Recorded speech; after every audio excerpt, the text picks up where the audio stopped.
čase, da ne rečem barve, ste se letos sodeli pri zboru Karmina Slovenika, pa me zanima, kaj vas je popeljalo v ta bojevita 40.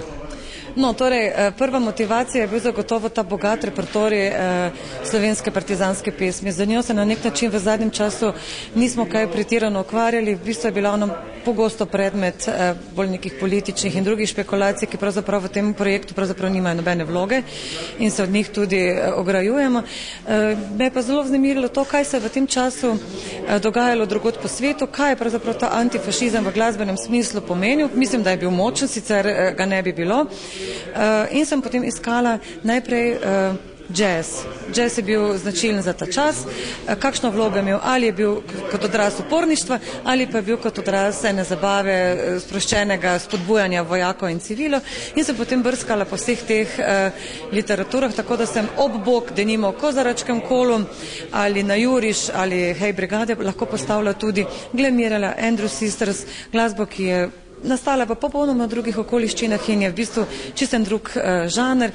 Na nek način pa je vse skupaj en antifašističen pristop do tistega časa. Je bilo težko dekletom pričarati to vzdušje teh rdečih daljnih časov, da rečem, ker konec koncev to je zdaj že generacija, kaj, okoli 90, ne? Ja, seveda, za njih je ta čas en kratek odlomek v zgodovini iz učbenikov in je seveda skozi veliko intenzivnih pogovorov, veliko dokumentarnega gradiva, pa tudi igranih filmov, literature, branja in doživljanja, od kurjenja kresov, vse, kar je pač na nek način lahko asociiralo na ta čas, je potem njih s časoma tudi skozi teh nekaj mesecev, kar se projekt pripravlja, zelo intenzivno motiviralo in tudi zelo se lahko čustveno, adekvatno temu času identificirajo z glasbo. Mislim, da so popolnoma dobro sedaj že vživete v ta čas in mislim, da so ga celo vzljubile tudi skozi vse te pogovore, skozi vse te masovne dogajanja, ki smo jih v bistvu spremljali skozi te dokumentarne filme.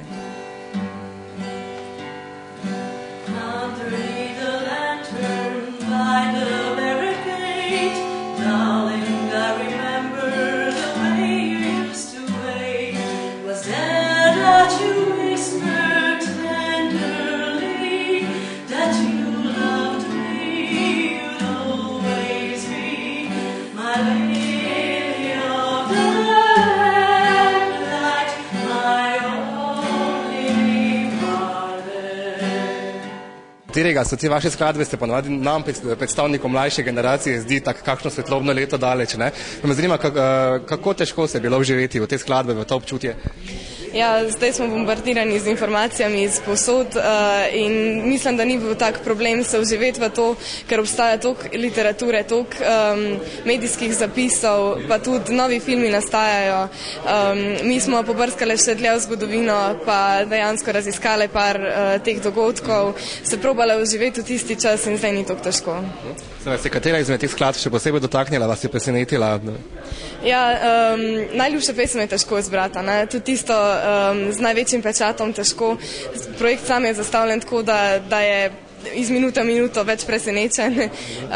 Zdaj pač slovenske pesmi nam dajejo neko širino v razmišljanju o lastni zgodovini. Te svetovne pesmi smo pa izvajamo pa tako, da je pri vsake nekaj seznanile smo se recimo z jidišom, pojemo neko židovsko pesem, potem pojemo italijanske partizanske, španske partizanske in je taka razlika v teh pesmih, da je težko poenotiti, da je težko eno izpostaviti. Je morda to vaše ustvarjanje sprožilo kakšen pogovor doma, recimo s kakšno babico, dedkom, temi živimi pričami tega časa? Ja, jaz sem imela veliko pogovorov glede tega, ne samo doma, pa ne samo kot politično usmeritev, ampak nasplošno so ljudje zelo, zelo veseli, da se spet te pesmi obudijo, ker jih dolgo ni upal nihče izvajati. So pa te generacije še zmeraj prisotne, še zmeraj obstajajo, ne vem, borci, obstajajo te partizanski pevski zbori oziroma zbori, ki pojejo partizanske pesmi in je lepo, da smo se enkrat tudi z njimi združili.